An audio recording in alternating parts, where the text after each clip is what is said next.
News next top ನ್ಯೂಸ್ಗೆ ಸ್ವಾಗತ. ನಾನು ದರ್ಶನ್ ಶೆಟ್ಟಿ ನಾರ್ಕಳಿ. ಟಾಪ್ ನ್ಯೂಸ್ ನೋಡೋಣ. ಅದಕ್ಕೂ ಮುನ್ನ ಈ ಕ್ಷಣದ ಹೆಡ್ಲೈನ್ಸ್. ಚಿಕ್ಕಮಗಳೂರು ಪ್ರವಾಸಿಗರಿಗೆ ಹೊಸ ನಿಯಮ. ಸುರಕ್ಷತೆ ಸ್ವಚ್ಛತೆ ದೃಷ್ಟಿಯಿಂದ ಮಹತ್ವದ ಕ್ರಮ. ನಿಯಮ ಮೀರಿದ್ರೆ ದಂಡ ಗ್ಯಾರಂಟಿ. ಡೇಟಿಂಗ್ ಆಪ್ ಬಳಸುವವರೇ ಎಚ್ಚರ. ಮದುವೆಯಾಗುವುದಾಗಿ ನಂಬಿಸಿ ಟೆಕ್ಕಿಗೆ ಪಂಗನಾಮ.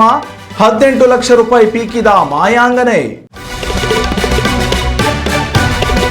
ಭಾರತೀಯ ಕಲೆಗೆ ದೊರೆತ ಜಾಗತಿಕ ಮನ್ನಣೆ. 150 ಕೋಟಿಗೆ ಸೇಲ್ ಆಯಿತು ರವಿವರ್ಮರ ಪೇಂಟಿಂಗ್. ಅತ್ಯಂತ ದುಬಾರಿ ಕಲಾಕೃತಿ ಮನ್ನಣೆ ಪಡೆದ ಯಶೋಧ ಕೃಷ್ಣ. ಆರ್ಸಿಬಿ ಆಟಗಾರನಿಗೆ ದೊರಕದ ಫಿಟ್ನೆಸ್ ಸರ್ಟಿಫಿಕೇಟ್. ನ್ಯಾಯಕ್ಕಾಗಿ ಕೋರ್ಟ್ ಮೆಟ್ಟಿಲೇರಿದ ನುವಾನ್ ತುಷಾರ್. ಶ್ರೀಲಂಕಾ ಕ್ರಿಕೆಟ್ ಬೋರ್ಡ್ ವಿರುದ್ಧ ಕಾನೂನು ಸಮರ. ರಾಜಧಾನಿ ಮಂದಿಗೆ ಮೆಟ್ರೋದಿಂದ ಗುಡ್ ನ್ಯೂಸ್. ಭಾನುವಾರದಂದು ಮಧ್ಯರಾತ್ರಿಯವರೆಗೂ ಸೇವೆ ವಿಸ್ತರಣೆ. ನೇರಳೆ ಮಾರ್ಗದಲ್ಲಿ ಸಂಚಾರ ಕೆಲಕಾಲ ಸ್ಥಗಿತ. ರಾಜ್ಯದ ಅತ್ಯಂತ ಪ್ರಸಿದ್ಧ ಪ್ರವಾಸಿ ತಾಣಗಳ ಪೈಕಿ ಒಂದಾದ ಚಿಕ್ಕಮಗಳೂರಿಗೆ ಪ್ರವಾಸಕ್ಕೆ ತೆರಳಬೇಕು ಎಂದು ಪ್ಲಾನ್ ಮಾಡುತ್ತಿರುವವರಿಗೆ ಹೊಸ ವಿಚಾರವೊಂದು ಕಾದಿದೆ. ಎತ್ತರದ ಶಿಖರ ಮುಳ್ಳಯ್ಯನಗಿರಿ ಟ್ರೆಕ್ಕಿಂಗ್ ಎಂದು ಕಾಫಿನಾಡಿಗೆ ಆಗಮಿಸುವ ಪ್ರವಾಸಿಗರಿಗೆ ಹೊಸ ನಿಯಮಾವಳಿಗಳನ್ನು ಚಿಕ್ಕಮಗಳೂರು ಜಿಲ್ಲಾಡಳಿತ ವಿಧಿಸಿದೆ. ಈ ನಿಯಮಗಳ ಪ್ರಕಾರ 3 ಗಂಟೆಗಳ ಸಮಯ ನಿಗದಿ ಮಾಡಲಾಗಿದೆ. ಮಾತ್ರವಲ್ಲದೆ ಮುಳ್ಳಯ್ಯನಗಿರಿ, ಸೀತಾಳಯ್ಯನಗಿರಿಗಳಲ್ಲಿ ಅಡುಗೆ ಮಾಡುವುದು, ಪ್ಲಾಸ್ಟಿಕ್ ಬಳಕೆ ಮಾಡುವುದಕ್ಕೆ ನಿಷೇಧ ಹೇರಲಾಗಿದೆ. ಮುಳ್ಳಯ್ಯನಗಿರಿ ಸೇರಿದಂತೆ ಸೀತಾಳಯ್ಯನಗಿರಿ, ಇನಾಮ್ ದತ್ತಾತ್ರೇಯ, ಬಾಬಾ ಬುಡನ್ ಸ್ವಾಮಿ ದರ್ಗಾ, ಗಾಳಿಕೆರೆ ಹೊನ್ನಮ್ಮನ ಹಳ್ಳಕ್ಕೆ ನಿತ್ಯ ಸಾವಿರಾರು ಪ್ರವಾಸಿಗರು ಆಗಮಿಸುತ್ತಾರೆ. ಈಗ ಬೇರೆ ಶಾಲೆಗಳಿಗೆ ಬೇಸಿಗೆ ರಜೆ ಇರುವುದರಿಂದ ಇಲ್ಲಿಗೆ ಆಗಮಿಸುವ ಪ್ರವಾಸಿಗರ ಸಂಖ್ಯೆ ಕೂಡ ಅಪಾರ. ಇದರಿಂದ ಜನದಟ್ಟಣೆ ಹೆಚ್ಚುವ ಸಾಧ್ಯತೆಯಿಂದಾಗಿ ಮುಂಜಾಗ್ರತಾ ಕ್ರಮವಾಗಿ ಈ ಪ್ರದೇಶಗಳಲ್ಲಿ ಹೆಚ್ಚು ಹೊತ್ತು ಕಾಲ ಕಳೆಯುವುದಕ್ಕೆ ಜಿಲ್ಲಾಡಳಿತ ನಿರ್ಬಂಧ ಹೇರಿದೆ. 3 ಗಂಟೆಗಳ ಕಾಲ ಮಾತ್ರ ಇಲ್ಲಿ ಪ್ರವಾಸಿಗರು ಕಾಲ ಕಳೆಯಬಹುದಾಗಿದೆ. ಅಲ್ಲದೆ ಇಲ್ಲಿಗೆ ಬರುವ ಪ್ರವಾಸಿಗರು ಅದೇ ಸ್ಥಳದಲ್ಲಿ ಅಡುಗೆ ಮಾಡುವುದು, ಪ್ಲಾಸ್ಟಿಕ್ ಬಳಕೆ ಮಾಡುವುದರಿಂದ ಪರಿಸರಕ್ಕೆ ಹಾನಿ ಹಿನ್ನೆಲೆಯಲ್ಲಿ ಸ್ವಚ್ಛತಾ ದೃಷ್ಟಿಯಿಂದ ಇವುಗಳಿಗೂ ನಿರ್ಬಂಧ ಹೇರಲಾಗಿದೆ.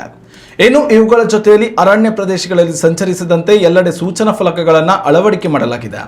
ಫಾಲ್ಸ್ಗಳಿಗೆ ಕಾಲ್ನಡಿಗೆಯ ಮೂಲಕ ಸಂಚರಿಸಲು ಚಿಕ್ಕಮಗಳೂರು ಜಿಲ್ಲಾಡಳಿತ ಅನುಮತಿ ನೀಡಿದೆ. ಚಿಕ್ಕಮಗಳೂರಿನ ಪ್ರವಾಸಿ ತಾಣಗಳ ಸೌಂದರ್ಯ ಸವಿಯುವುದೇ ಒಂದು ಆನಂದ. ಆದರೆ ಪ್ರಸ್ತುತ ಪ್ರವಾಸಿಗರ ದಂಡೆ ಕಾಫಿನಾಡಿಗೆ ಹರಿದು ಬರುತ್ತಿರುವುದರಿಂದ ಮುಂಜಾಗ್ರತಾ ಕ್ರಮವಾಗಿ ಇಂತಹ ನಿರ್ಧಾರಗಳನ್ನು ಕೈಗೊಂಡಿರುವುದಾಗಿ ಚಿಕ್ಕಮಗಳೂರು ಜಿಲ್ಲಾಧಿಕಾರಿ ನಾಗರಾಜ್ ಹೇಳಿದ್ದಾರೆ. ಉತ್ತಮ ಸಂಸ್ಕಾರಯುತ ಶಿಕ್ಷಣದೊಂದಿಗೆ VSS English medium CBSE school Udupi Muddur.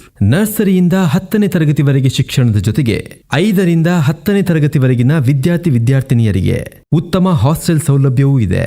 ನಿಮ್ಮ ಮಕ್ಕಳ ಪ್ರವೇಶಾತಿಗಾಗಿ ಈ ಸಂಖ್ಯೆಗೆ ಕರೆ ಮಾಡಿ. ಇತ್ತೀಚಿನ ದಿನಗಳಲ್ಲಿ ಡೇಟಿಂಗ್ ಆಪ್ಗಳನ್ನು ಬಳಕೆ ಮಾಡುವ ಯುವ ಸಮೂಹದ ಸಂಖ್ಯೆ ಹೆಚ್ಚುತ್ತಿದೆ. ಆದರೆ ಈ ಡೇಟಿಂಗ್ ಆಪ್ಗಳಲ್ಲಿಯೂ ಸೈಬರ್ ವಂಚಕರು ಸಕ್ರಿಯರಾಗಿದ್ದು ಮೋಸದ ಜಾಲಕ್ಕೆ ಅಮಾಯಕರನ್ನ ಬೀಳಿಸುತ್ತಿದ್ದಾರೆ. ಸಿಲಿಕಾನ್ ಸಿಟಿ ಬೆಂಗಳೂರಿನಲ್ಲಿಯೂ ಇಂತಹದೊಂದು ಪ್ರಕರಣ ಬೆಳಕಿಗೆ ಬಂದಿದ್ದು, ಡೇಟಿಂಗ್ ಆಪ್ನಲ್ಲಿ ಮದುವೆ ಆಗ್ತೇನೆಂದು ನಂಬಿಸಿದ ಮಹಿಳೆಯು ಟೆಕ್ಕಿಯೊಬ್ಬರಿಂದ 18 ಲಕ್ಷ ರೂಪಾಯಿಗೂ ಅಧಿಕ ಹಣ ವಂಚಿಸಿ ಕಣ್ಮರೆಯಾಗಿದ್ದಾಳೆ. ಬೆಂಗಳೂರಿನ ಈಶಾನ್ಯ ವಿಭಾಗದ ಸೈಬರ್ ಕ್ರೈಮ್ ಠಾಣೆಯಲ್ಲಿ ಈ ಸಂಬಂಧ ಪ್ರಕರಣ ದಾಖಲಾಗಿದೆ. ಡೇಟಿಂಗ್ ಆಪ್ ಬಳಕೆ ಮಾಡುತ್ತಿದ್ದ ಯುವ ಇಂಜಿನಿಯರ್ ಒಬ್ಬರನ್ನ ಈ ಮಹಿಳೆ ಪರಿಚಯ ಮಾಡಿಕೊಂಡಿದ್ಲು ಎನ್ನಲಾಗಿದೆ. ಈ ಪರಿಚಯ ಸ್ನೇಹಕ್ಕೆ ತಿರುಗಿ ಬಳಿಕ ಮದುವೆ ಹಂತದವರೆಗೂ ಮಾತುಕತೆಯಾಗಿತ್ತು.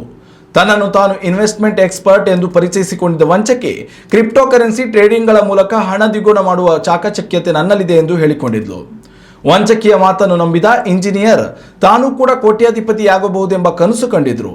ಆಕೆಯ ಮಾತಿನಂತೆ ತನ್ನ ಬ್ಯಾಂಕ್ ಖಾತೆಯಿಂದ ಆಕೆಗೆ 18.25 ಲಕ್ಷ ರೂಪಾಯಿಗಳನ್ನು ಹಂತ ಹಂತವಾಗಿ ಟೆಕ್ಕಿ ನೀಡಿದರು ಎನ್ನಲಾಗಿದೆ. ಹಣ ಪಡೆದುಕೊಂಡ ಬಳಿಕ ವಂಚಕಿಯು ತನ್ನ ವರಸೆ ಬದಲಾಯಿಸಿದಾಳೆ. ಲಾಭಾಂಶ ಆಗಿರಲಿ, ಕೊಟ್ಟ ಹಣ ಮರಳಿ ಕೊಡು ಎನ್ನುವಾಗಲೂ ಆಕೆ ನುಣುಚಿಕೊಳ್ಳಲು ಆರಂಭಿಸಿದಾಳೆ. ಕೊನೆಗೊಂದು ದಿನ ಟೆಕ್ಕಿಯ ನಂಬರ್ ಅನ್ನೇ ಡಿಲೀಟ್ ಮಾಡಿ ಎಸ್ಕೇಪ್ ಆಗಿದ್ದಾಳೆ.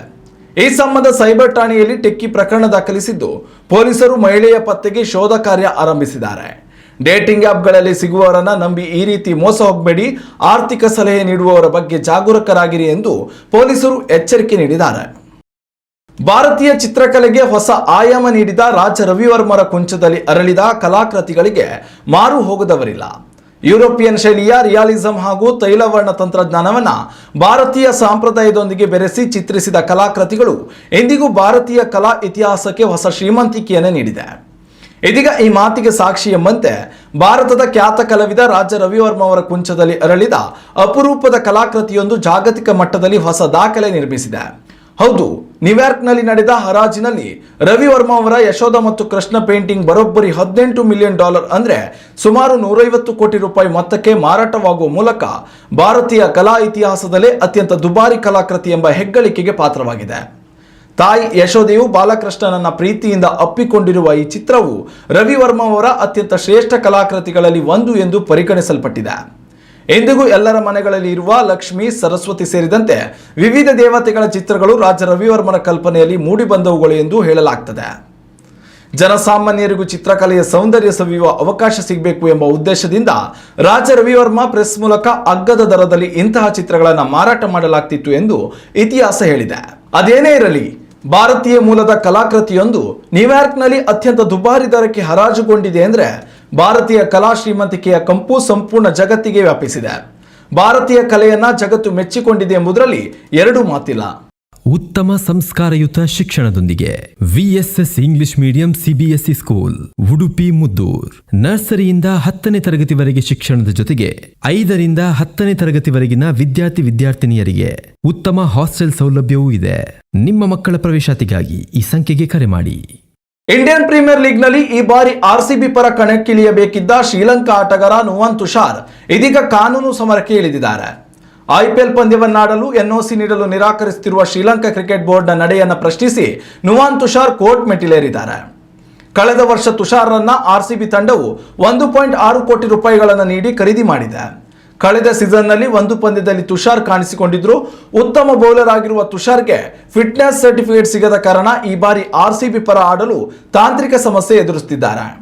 ಹೀಗಾಗಿ ಶ್ರೀಲಂಕಾ ಕ್ರಿಕೆಟ್ ಬೋರ್ಡ್ ವಿರುದ್ಧ ಕಾನೂನು ಸಮರಕ್ಕೆ ತುಷಾರ್ ಇಳಿದಿದ್ದಾರೆ. ಸದ್ಯ ತುಷಾರ್ ಫಿಟ್ನೆಸ್ ಪರೀಕ್ಷೆಯಲ್ಲಿ ಉತ್ತೀರ್ಣರಾಗಿಲ್ಲ ಎಂಬ ಕಾರಣ ನೀಡುತ್ತಿರುವ ಶ್ರೀಲಂಕಾ ಕ್ರಿಕೆಟ್ ಬೋರ್ಡ್ ಅವರಿಗೆ ಎನ್ಒಸಿ ನೀಡಲು ನಿರಾಕರಿಸಿದೆ. ತಮಗೆ ತಕ್ಷಣವೇ ಎನ್ಒಸಿ ನೀಡುವಂತೆ ಮಂಡಳಿಗೆ ನಿರ್ದೇಶಿಸಬೇಕೆಂದು ತುಷಾರ್ ನ್ಯಾಯಾಲಯವನ್ನ ಕೋರಿದ್ದಾರೆ.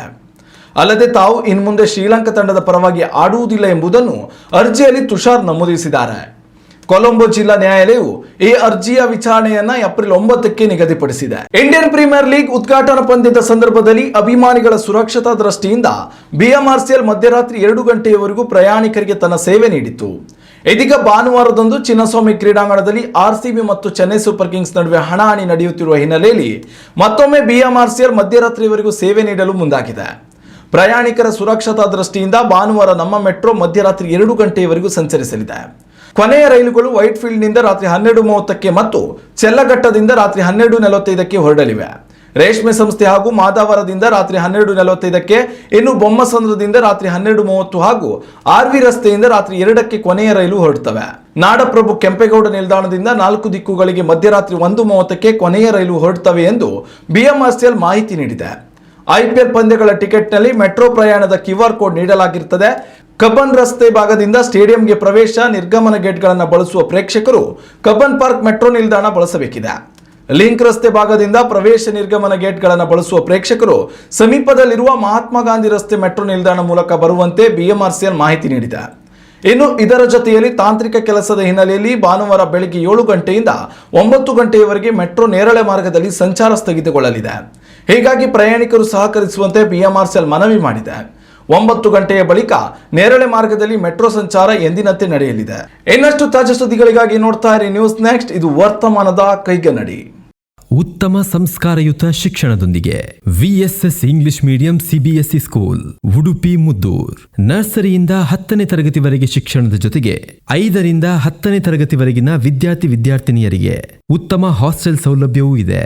ನಿಮ್ಮ ಮಕ್ಕಳ ಪ್ರವೇಶಾತಿಗಾಗಿ ಈ ಸಂಖ್ಯೆಗೆ ಕರೆ ಮಾಡಿ.